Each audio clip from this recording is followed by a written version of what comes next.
గత 3 నెలలుగా ఆదోనిలో కౌన్సిల్ సమావేశాలు జరగకపోవడానికి కారణం వైస్ చైర్మన్లు మా కుర్చీలు వేయలేదని, తగిన గౌరవం ఇవ్వలేదని కౌన్సిలర్లందరూ కూడా బాయ్కాట్ చేశారు. 2 సార్లు బాయ్కాట్ చేశారు. అంటే 3 నెలల పాటు ఆదోని కౌన్సిల్లో ఇవ్వాల్సిన అనుమతులన్నీ కూడా ఆగిపోయినాయి.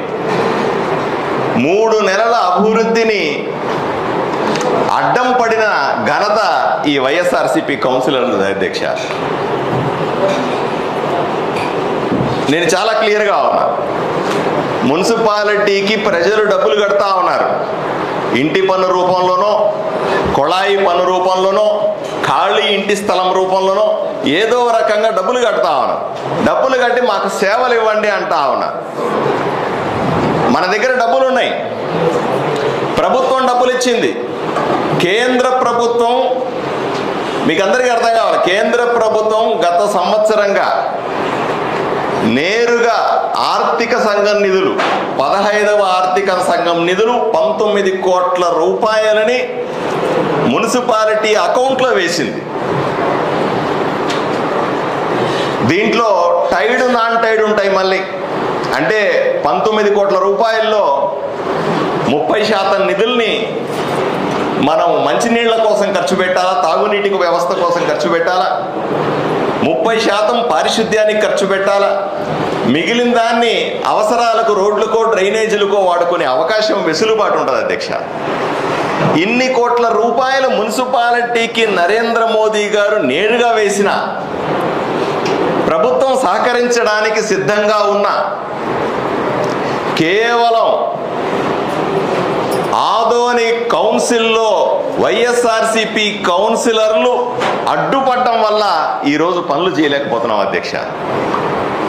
ఇది చెప్పడానికి నేను మొహమాట పడను.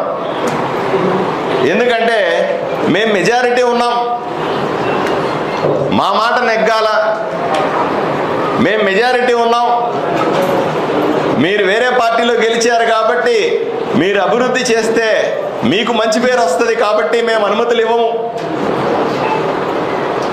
మీకు అనుమతి ఇస్తే మీకు పనులు జరిగితే మాకేమొస్తుంది? ఇటువంటి ఆలోచనలు సరైందా అని సూటిగా ప్రశ్నిస్తా ఉన్నా. వీటి వల్ల ఊరు నష్టపోవట్లేదా అని సూటిగా ప్రశ్నిస్తా ఉన్నా. నేను గెలిచిన తర్వాత చెప్పాను అధ్యక్ష, అయ్యా నేను టీడీపీ కాదు, జనసేన కాదు, బీజేపీ కాదు, అలా చూడకండి నన్ను. ఆదోని అభివృద్ధి పార్టీ నుంచి గెలిచినటువంటి ఎమ్మెల్యేగా చూడండి, దయచేసి నన్ను సహకరించండి. ఆదోని అందరూ కలిసి అభివృద్ధి చేసుకుంటాం. డబ్బులు తెచ్చే బాధ్యత నాది, అనుమతులు ఇచ్చే అవకాశం మీది. ఎందుకంటే కౌన్సిల్లో మీరు మెజారిటీ ఉన్నారు, మా దగ్గర లేరు మనుషులు. ఇప్పుడు వచ్చారు అధ్యక్ష, 4 కౌన్సిలర్లు మా దగ్గర ఇప్పుడున్నారు. 4తో నేనేం చేయగలుగుతాను? నేను మీ ద్వారా ప్రజలకు విజ్ఞప్తి చేస్తా ఉన్నా. ప్రజలు కూడా ఆలోచన చేయండి దయచేసి.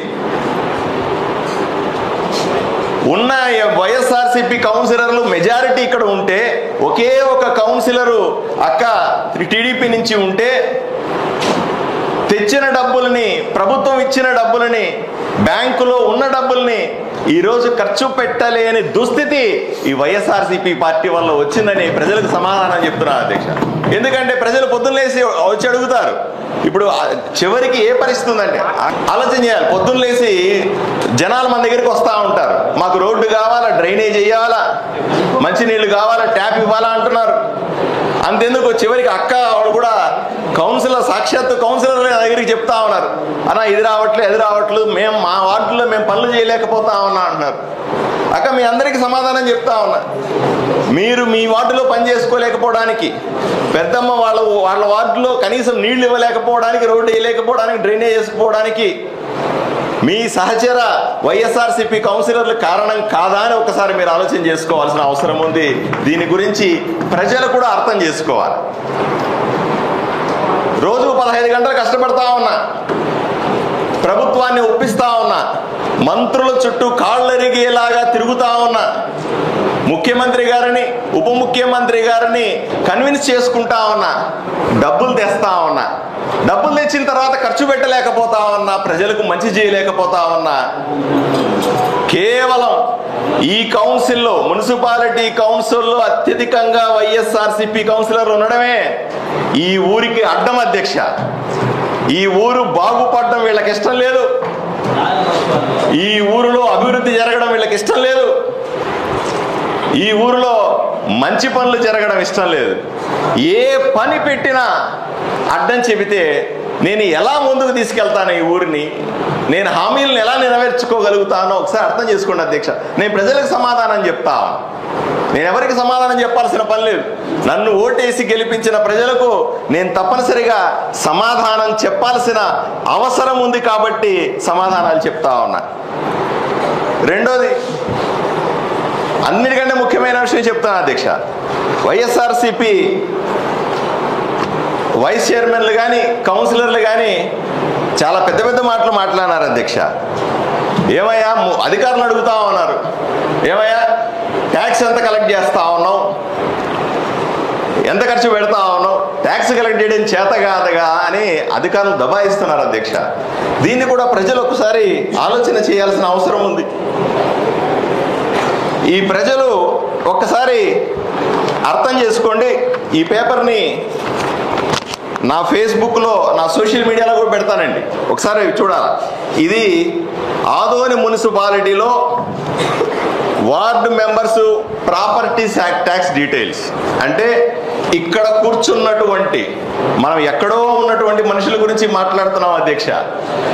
ఈ హాల్లో కూర్చున్నటువంటి వైఎస్ఆర్సీపీ కౌన్సిలర్లు ఎంత మున్సిపాలిటీకి బకాయి పడ్డారో ఒక్కసారి ప్రజలు కూడా తెలుసుకోవాలి అధ్యక్ష.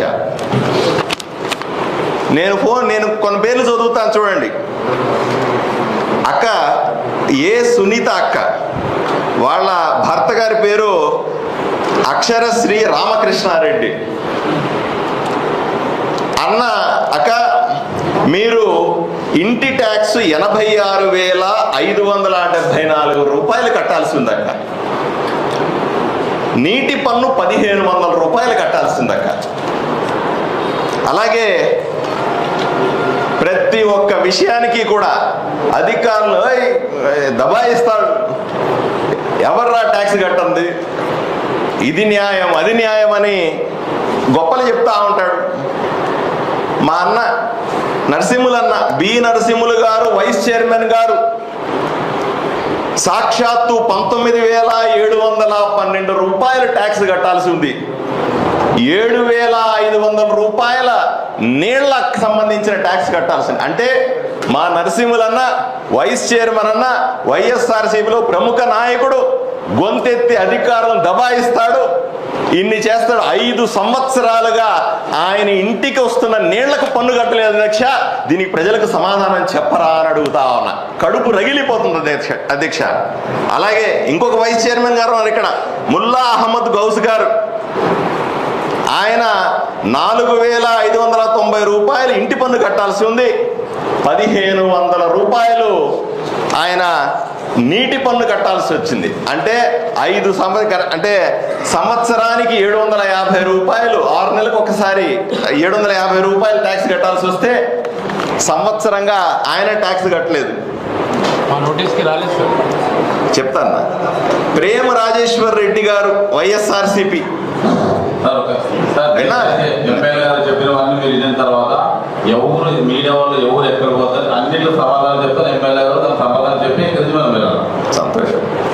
సమాధానం చెప్పాలనే అడుగుతున్నాను అధ్యక్ష, సమాధానం చెప్పకూడదని అడుగుతావా కదా. ఇది నేను పెడుతున్నది ఓపెన్ డాక్యుమెంట్ అధ్యక్ష, ఇది ఓపెన్ డొమైన్ లో ఉన్న డాక్యుమెంట్. దీన్ని అడుగుతున్నాను, దయచేసి నేను అడుగుతున్న ప్రశ్నలకన్నింటికీ కూడా వీళ్ళు ప్రజలకు సమాధానం చెప్పి తీరాల. తలుపులు వేసేయండి చెప్తాను. వీళ్ళు సమాధానాలు చెప్పకుండా బయటకు పోవడానికి కూడా లేదని నేను ప్రజల వైపు నుంచి నేను అడుగుతా ఉన్నాను అధ్యక్ష. ఇక్కడ తేల్చుకొని కానీ బయటకు పోవడానికి లేదు. ప్రజలు అడుగుతా ఉన్నారు బయట, ఈ డోరు దాటితే ప్రజలు అడుగుతారు, కాలర్ పట్టుకుంటారు. నేను ప్రజలను కూడా అడుగుతా ఉన్నా, ఈ డాక్యుమెంట్ పెడతా ఉన్నా, ఇంకా ఎవరన్నా సమాచారం కావాలంటే మున్సిపల్ ఆఫీస్ చూసి తెలుసుకోండి. మీ వార్డుల్లో కౌన్సిలర్లు కాలర్ పట్టుకోండి. ఎందుకు ట్యాక్స్ పేరే చేయలేదో అడిగి తీరాల్సిన బాధ్యత, ఆ బాధ్యత తీసుకోవాల్సిన ప్రజలందరినీ కూడా అడుగుతా ఉన్నా. ఇక ప్రేమ రాజేశ్వర్ రెడ్డి గారు 12,366 రూపాయలు ట్యాక్స్ కట్టాలి. సిందే బి, సైదాని బి అక్క 17,608 రూపాయలు ట్యాక్స్ కట్టాల్సిన అవసరం ఉంది. ఇంకో విచిత్రం చూడండి అధ్యక్ష, ఈ ఊర్లో అక్క జీ పద్మ అక్క ఎవరంటే ఈ ఊర్లో పెద్ద మనిషిగా చలామణి అవుతున్నటువంటి రమేష్ యాదవ్ అనేటువంటి కాంగ్రెస్ లీడరు ఇన్ఛార్జ్ అధ్యక్ష. ఇక్కడ ఆయన గతంలో ఎమ్మెల్యే కూడా పోటీ చేసినారు. ఆయన పెద్ద పెద్ద మాటలు మాట్లాడుతూ ఉంటాడు, ప్రెస్ మీట్లు పెడతా ఉంటాడు. ఆయన సాక్షాత్తు రాసుకోవాలి, సాక్షాత్తు 2,18,526 రూపాయలు మున్సిపాలిటీకి ట్యాక్స్ కట్టకుండా ఎగ్గొట్టినాడు. ఏ మొహం పెట్టుకొని ప్రజలకు సమాధానం చెప్పరు, ఏ మొహం పెట్టుకొని ప్రజల్లో తిరుగుతారు అని సూటిగా ప్రశ్నిస్తా ఉన్నా. ఎందుకు ప్రశ్నించకూడదు అని అడుగుతా ఉన్నా. కూర్చోవాలి. ఆవేశపడితే లాభంలే. కూర్చో. నువ్వు మాట్లాడినప్పుడు నేను కూర్చోవా? నువ్వు కూర్చో చెప్తా. నువ్వు కూర్చోవాలి.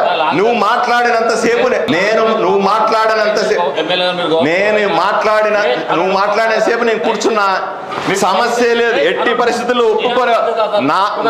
నా మాటలకు అడ్డుపడేసి, నా మాటలకు మంచి కాదు.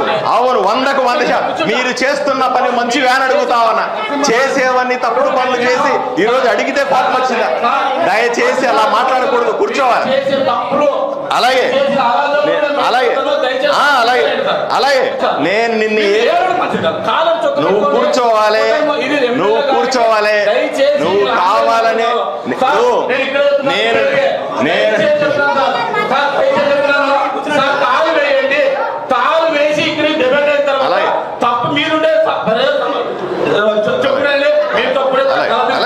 నన్ను చెప్పని. అలాగే నేను అన్పార్లమెంటరీ ఏం వాడను. నేను అన్పార్లమెంటరీ వాడను. సరే కూర్చోండి. అలాగే నన్ను మాట్లాడిన తర్వాత అలాగే కౌన్సిలర్ సమాధానం చెప్తే అంతకుమించి కావాల్సింది ఏముంది కదా. అలాగే ఫయాజ్ అహ్మద్ గారు 20,504 రూపాయలు. అక్క అడగాలనే కదా, అడగాలనే.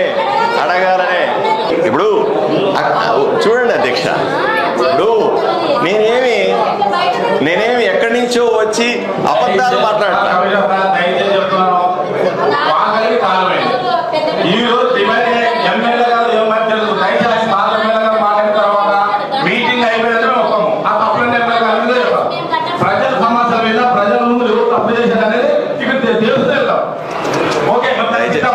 దయచేసి ఆ వాకులు వేయండి. లేదు నేను వెళ్ళను. నేను చెప్పింది మీరు విన్నప్పుడు మీరు చెప్పేదంతా నేను వినే కదా మళ్ళీ సమాధానం చెప్పుకోవాలి కదా. నేను పర్ఫెక్ట్ చర్చ జరగాలనే, ప్రజలు తెలుసుకోవాలనే మాట్లాడుతా ఉన్నా. అర్థమైనా? రైట్ అధ్యక్ష. ఈ 3 నెలల కౌన్సిల్ గొడవ మీకు తెలిసిందే, కుర్చీల గొడవ, కింద కూర్చొని నేను రాజీ పడ్డాను అధ్యక్ష. మేమైతే మాకు సపరేట్గా సీట్లు లేవు, ఎమ్మెల్యే గారికి సపరేట్ సీట్లు అంటే ఒకటి అర్థం చేసుకోవాలి. చట్టంలో, పార్లమెంటరీ చట్టంలో నెక్స్ట్ టైం బుక్ తెచ్చిస్తాను అధ్యక్ష అందరికీ. నా దగ్గర బుక్ లేదు కాబట్టి కాంప్రమైజ్. నెక్స్ట్ టైం బుక్ తెచ్చిస్తాను అధ్యక్ష. ఆ బుక్లో శాసనసభ్యుడికి ప్రత్యేక స్థానం ఇవ్వాలి అని రాసి ఉంది. పర్ఫెక్ట్గా ఉంది, చట్టం ఉంది. ఆ చట్టం నాకు తెలిసి కూడా నాకు వేరే సపరేట్గా చైర్ వేసి టేబుల్ వేసి కూర్చోబెట్టాలన్న చట్టం ఉన్నప్పటికీ కూడా నేను సభను నడపాలన్న ఏకైక ఉద్దేశంతో 3 నెలలుగా సభ నడపట్లేదు. కనీసం ఈ మంత్ కూడా సభ నడకపోతే బడ్జెట్ని మనము పూర్తి చేయలేకపోతే ఒక్క సంవత్సర కాలం మళ్ళీ ఇబ్బంది పడాల్సి వస్తుంది. ఎందుకంటే బడ్జెట్ ఆమోదించకుండా ₹1 కూడా మున్సిపాలిటీ ఖర్చు పెట్టడం సాధ్యం కాదు. ఆ ఉద్దేశంతో నేను ఈరోజు రాజీ పడి వెనక సీట్లో కూర్చున్నాను. మళ్ళీ అడిగితే ముందు సీట్లో కూర్చున్నాను. ఇక్కడికి వచ్చి వీళ్లతో పాటే కూర్చున్నా అధ్యక్ష, అంతే తప్ప చట్టంలో లేదని. అదే సందర్భంలో మళ్ళీ చెప్తా ఉన్నా, వైస్ చైర్మన్ అనే పదవే రాజ్యాంగ పరిధిలో లేదు అధ్యక్ష. ఆ విషయం మీరు అర్థం చేసుకోవాలన్న. వైస్ చైర్మన్ ఉంటారు, సభ్యులే ఉంటారు సార్. వైస్ చైర్మన్ అనేది అడ్మినిస్ట్రేటివ్ పోస్టే తప్ప పొలిటికల్ పోస్టే తప్ప అది రాజ్యాంగబద్ధమైన పోస్ట్ కాదు సార్. దానికి ప్రత్యేకంగా కుర్చీలు ఉండవు సార్. ఆ విషయం నాకు తెలుసండి. చట్టం నేను చదువుకున్నాను. అయినప్పటికీ కూడా వాళ్లతో పాటుగా కూర్చొని ఈరోజు బడ్జెట్ని పూర్తి చేయాలి, ఈరోజు ఎంతో కొంత ప్రజలకు మంచి చేయాలన్న ఉద్దేశంతో రాజీ పడ్డారన్న విషయాన్ని అర్థం చేసుకోవాల్సిన అవసరం ఉంది.